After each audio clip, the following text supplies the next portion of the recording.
Hello दोस्तों, स्वागत है आप सभी का हमारे यूट्यूब चैनल में। दोस्तों, आज की इस वीडियो में हम बात करने वाले हैं सामान्य ज्ञान और सामान्य विज्ञान से संबंधित सभी महत्वपूर्ण क्वेश्चंस के बारे में। तो दोस्तों, वीडियो बहुत इम्पोर्टेंट होने वाला है, तो वीडियो को बिल्कुल भी स्किप मत कीजिए, वीडियो को पूरा एंड तक देखिएगा। और दोस्तों, अगर आपने अब तक हमारे चैनल सब्सक्राइब नहीं किया है तो हमारे चैनल सब्सक्राइब कर लीजिए और बेल आइकन को प्रेस कर लीजिए। तो फ्रेंड, चलिए स्टार्ट करते हैं वीडियो को। तो दोस्तों, यहाँ पे पहला क्वेश्चन दिया गया है, गिर राष्ट्रीय उद्यान किस राज्य में स्थित है। तो दोस्तों, इसका सही आंसर है ऑप्शन बी, यानी कि गुजरात राज्य में। तो दोस्तों देखिए, जो गिर राष्ट्रीय उद्यान है यह गुजरात राज्य में स्थित है। और दोस्तों, इसकी स्थापना जो हुई थी वह 1965 ईस्वी में हुई थी। ठीक है, तो आपको यह भी याद रखना है। और दोस्तों, जो गिर राष्ट्रीय उद्यान है यह एशियाई सिंहों के लिए प्रसिद्ध है। ठीक है, तो आपको यह बात भी याद रखना है, यह राष्ट्रीय उद्यान एशियाई सिंह यानी कि बब्बर शेर के लिए विख्यात है। ठीक है दोस्तों, ये सभी को फैक्ट्स आपको अच्छी तरीके से याद रखना है। इसके बाद दोस्तों, दूसरा क्वेश्चन है, मलेरिया वह रोग है जो प्रभावित करता है। तो दोस्तों, मलेरिया रोग जो है वह शरीर के किस अंग को प्रभावित करता है। तो दोस्तों, मलेरिया करता है प्लीहा को। ठीक है, तो आपको याद रखना है, मलेरिया रोग प्लीहा को प्रभावित करता है। अब दोस्तों, कई बार एग्जामिनर क्या करता है कि आपको फंसाने के लिए वह एग्जाम्स में ऑप्शन में प्लीहा नहीं देता है। तो दोस्तों, आपको उसके अन्य नाम भी याद रखने हैं। तो दोस्तों, प्लीहा जो है इसको तिल्ली भी बोला जाता है। तो आपको याद रखना है तिल्ली और स्प्लीन। ठीक है, तो आपको इसके दोनों ही नाम याद रखने हैं, तिल्ली स्प्लीन। ठीक है, तो आपको याद रखना है। इसके बाद दोस्तों, अगर हम बात करें कि जो मलेरिया रोग जो है यह प्रोटोजोआ से होने वाला रोग है। तो दोस्तों, कई बार एग्जाम में पूछ लेते हैं कि जो मलेरिया रोग है वह किसके द्वारा होता है। तो आपको याद रखना है, मलेरिया रोग प्रोटोजोआ के द्वारा होने वाला रोग है। और दोस्तों, यह रोग जो है यह मादा एनीफिलीज मच्छर के काटने से होता है। और दोस्तों, इस मच्छर में जो है प्लाज्मोडियम नाम का एक परजीवी पाया जाता है। तो जब मच्छर हमें काटता है तो मच्छर के काटने से यह परजीवी शरीर में फैल जाता है और जिसके कारण मलेरिया रोग हो जाता है। ठीक है दोस्तों, तो आपको ये भी याद रखना है। इसके बाद दोस्तों, तीसरा क्वेश्चन दिया गया है, मोहनजोदड़ो कहाँ स्थित है। तो दोस्तों, मोहनजोदड़ो जो है यह सिंध में स्थित है, यानी कि पाकिस्तान के सिंध प्रांत में। और दोस्तों, यह सिंधु नदी के किनारे स्थित है। ठीक है, तो आपको यह भी याद रखना है, मोहनजोदड़ो सिंधु नदी के किनारे पर स्थित है। और दोस्तों, अगर हम बात करें इसकी खोज की, तो दोस्तों इसकी खोज जो हुई थी तो यह 1922 ईस्वी में हुई थी।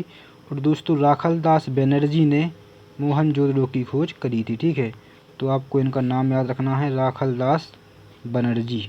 ठीक है, इसके बाद दोस्तों, इसका एक उपनाम भी है। दोस्तों, कई बार एग्जाम्स में आता है कि मोहनजोदड़ो या मृतकों का टीला किसे कहा जाता है। तो आपको याद रखना है कि मोहनजोदड़ो को ही मृतकों का टीला भी कहा जाता है। ठीक है, कि दोस्तों मोस्ट इम्पोर्टेंट क्वेश्चन है, यह क्वेश्चन कई बार एग्जाम्स में आ चुका है। तो आपको याद रखना है, मोहनजोदड़ो को ही मृतकों का टीला कहा जाता है। इसके बाद दोस्तों, चौथा क्वेश्चन है, आधुनिक युग का तुलसी किसे कहा जाता है। यानी कि दोस्तों, वर्तमान युग का तुलसीदास किसे कहा जाता है। तो आपको याद रखना है, मैथिली शरण गुप्त जी को आधुनिक युग का तुलसी कहा जाता है। इसके बाद दोस्तों, पाँचवा क्वेश्चन है, छिली हुई सब्जियों को धोने से कौन सा विटामिन निकल जाता है। तो दोस्तों, जो छिली हुई सब्जियां होती हैं उनको धोने से विटामिन सी उसमें से निकल जाता है। ठीक है, तो आपको याद रखना है। और दोस्तों, विटामिन सी का रासायनिक नाम क्या है। तो दोस्तों, विटामिन सी का रासायनिक नाम है स्कर्बी। तो आपको याद रखना है। इसके बाद दोस्तों, क्वेश्चन नंबर 6 है, तवा व सेर किसकी सहायक नदियां हैं। तो दोस्तों, तवा व सेर जो हैं यह नर्मदा नदी की सहायक नदियां हैं। और दोस्तों, नर्मदा नदी जो है यह नदी मध्य प्रदेश में अमरकंटक से निकलती है और खंबात की खाड़ी में जाकर गिर जाती है। और दोस्तों, इसे ही मध्य प्रदेश की जीवन रेखा भी कहा जाता है। तो आपको याद रखना है। इसके बाद क्वेश्चन नंबर 7 है, किस विद्वान ने सर्वप्रथम हड़प्पा सभ्यता के अवशेषों को खोजा था? तो दोस्तों इसका सही आंसर है ऑप्शन बी यानी कि अलेक्जेंडर कनिंघम। तो दोस्तों अलेक्जेंडर कनिंघम ने ही सर्वप्रथम हड़प्पा सभ्यता के अवशेषों को खोजा था। और दोस्तों हड़प्पा सभ्यता की खोज किसने की थी? तो हड़प्पा सभ्यता की खोज की थी दयाराम साहनी ने 1921 ईस्वी में। ठीक है, तो दोस्तों यह दोनों ही बातें अलग अलग हैं। अगर आपसे एग्जाम्स में आता है कि हड़प्पा सभ्यता के अवशेषों को सर्वप्रथम किसने खोजा था, तो आपको अलेक्जेंडर कनिंघम लगाना है। और अगर एग्जाम्स में पूछता है कि सर्वप्रथम हड़प्पा सभ्यता की खोज किसने करी थी, तो आपका सही आंसर होगा दयाराम साहनी ने। और दोस्तों इसकी खोज कब हुई थी? 1921 ईस्वी में। इसके बाद दोस्तों अगर हम बात करें कि हड़प्पा सभ्यता जो है यह किस नदी के किनारे स्थित है, तो आपको याद रखना है हड़प्पा सभ्यता रावी नदी के किनारे स्थित है। इसके बाद दोस्तों अगर हम बात करें राखालदास बनर्जी की, तो दोस्तों राखालदास बनर्जी जो हैं यह इन्होंने मोहनजोदड़ो की खोज की थी। और दोस्तों मोहनजोदड़ो की खोज इन्होंने 1922 ईस्वी में की थी। तो ये सभी बातें आपको अच्छे तरीके से याद रखनी है। और दोस्तों अगर आपको हमारा वीडियो पसंद आ रहा हो तो वीडियो को प्लीज़ अपने दोस्तों के साथ में शेयर जरूर कर दीजिएगा और अपने सभी एजुकेशनल ग्रुप्स में भी शेयर कर दीजिएगा। इसके बाद दोस्तों क्वेश्चन नंबर 8 है, संस्कृत व्याकरण का जनक किसे माना जाता है? तो दोस्तों संस्कृत व्याकरण का जनक माना जाता है पाणिनि को। ठीक है दोस्तों, तो आपको याद रखना है। इसके बाद क्वेश्चन नंबर 9 है, भारतीय संविधान के किस भाग में मूल कर्तव्य का वर्णन किया गया है? तो दोस्तों भारतीय संविधान जो हमारा संविधान है, तो दोस्तों संविधान के भाग 4 का में मूल कर्तव्यों का वर्णन किया गया है। और दोस्तों जो हमारे संविधान में मूल कर्तव्यों को कब जोड़ा गया था, तो दोस्तों 42वें संविधान संशोधन 1976 के द्वारा। ठीक है, 42वें संविधान संशोधन जो कि 1976 में हुआ था।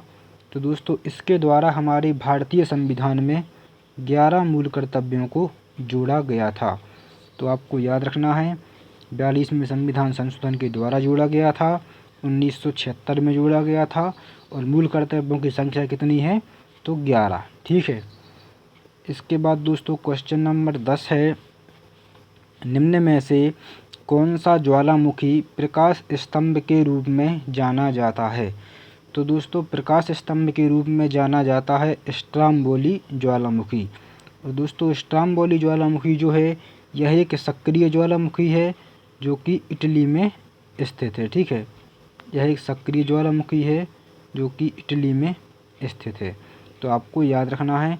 इसके अलावा दोस्तों यहाँ पे जो 2 ज्वालामुखी और दिए गए हैं, बेरन और नारकोंडम, तो दोस्तों यह दोनों ही ज्वालामुखी भारत के ज्वालामुखी हैं, जिनमें से दोस्तों जो बेरन ज्वालामुखी है यह सक्रिय ज्वालामुखी है और जबकि जो नारकोंडम ज्वालामुखी है यह प्रसुप्त ज्वालामुखी है। ठीक है, तो आपको इन सभी के बारे में यह फैक्ट्स याद रखने हैं। इसके बाद दोस्तों क्वेश्चन नंबर 11 है, हिंदी विषय के लिए प्रथम ज्ञानपीठ पुरस्कार किसे प्रदान किया गया था? तो दोस्तों हिंदी विषय के लिए प्रथम ज्ञानपीठ पुरस्कार प्रदान किया गया था सुमित्रा नंदन पंत जी को। ठीक है दोस्तों, तो आप याद रखेंगे। इसके बाद दोस्तों अगर हम बात करें ज्ञानपीठ पुरस्कार की, तो दोस्तों ज्ञानपीठ पुरस्कार जो है यह साहित्य के क्षेत्र में दिया जाने वाला भारत का सर्वोच्च पुरस्कार है। ठीक है, तो यह भी आपको याद रखना है। इसके बाद दोस्तों क्वेश्चन नंबर 12 है, जोजिला दर्रा भारत के किस राज्य में स्थित है? तो दोस्तों जोजिला दर्रा जो है यह भारत के जम्मू कश्मीर राज्य में स्थित है। तो आपको याद रखना है। और दोस्तों यह दर्रा जो है यह श्रीनगर और लेह मार्ग को आपस में जोड़ता है। ठीक है दोस्तों, यह श्रीनगर व लेह मार्ग को आपस में जोड़ता है। तो यह भी आपको याद रखना है। इसके बाद दोस्तों क्वेश्चन नंबर 13 है, भारत में किस प्रकार के वनों का क्षेत्रफल सबसे अधिक है? तो दोस्तों आपको याद रखना है भारत में उष्णकटिबंधीय पर्णपाती वनों का क्षेत्रफल सबसे अधिक है। और दोस्तों भारत में सर्वाधिक वन क्षेत्र वाला राज्य कौन सा है? तो आपको याद रखना है भारत में सर्वाधिक वन क्षेत्र वाला राज्य है मध्य प्रदेश। ठीक है दोस्तों, यह क्वेश्चन मोस्ट इम्पोर्टेंट है, कई बार एग्जाम्स में आ चुका है, तो इसको आप बहुत बहुत अच्छे से याद रखेंगे। इसके बाद क्वेश्चन नंबर 14 है, दिल्ली स्थित लौह स्तंभ का निर्माण किसने करवाया था? तो दोस्तों जो दिल्ली में लौह स्तंभ है, इसका निर्माण करवाया था चंद्रगुप्त द्वितीय ने। और दोस्तों इन्हें हम विक्रमादित्य भी बोलते हैं, आप सभी जानते होंगे। तो दोस्तों विक्रमादित्य जी ने ही, यानी कि चंद्रगुप्त द्वितीय जी ने ही दिल्ली में स्थित लौह स्तंभ का निर्माण करवाया था, तो आपको याद रखना है। इसके बाद दोस्तों क्वेश्चन नंबर 15 है, भारत का शेक्सपियर किसे कहा जाता है?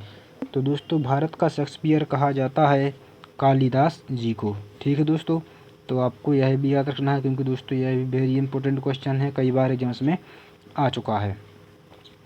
तो फ्रेंड्स ये थे हमारे आज के जीके और जीएस से रिलेटेड 15 मोस्ट इम्पॉर्टेंट क्वेश्चंस।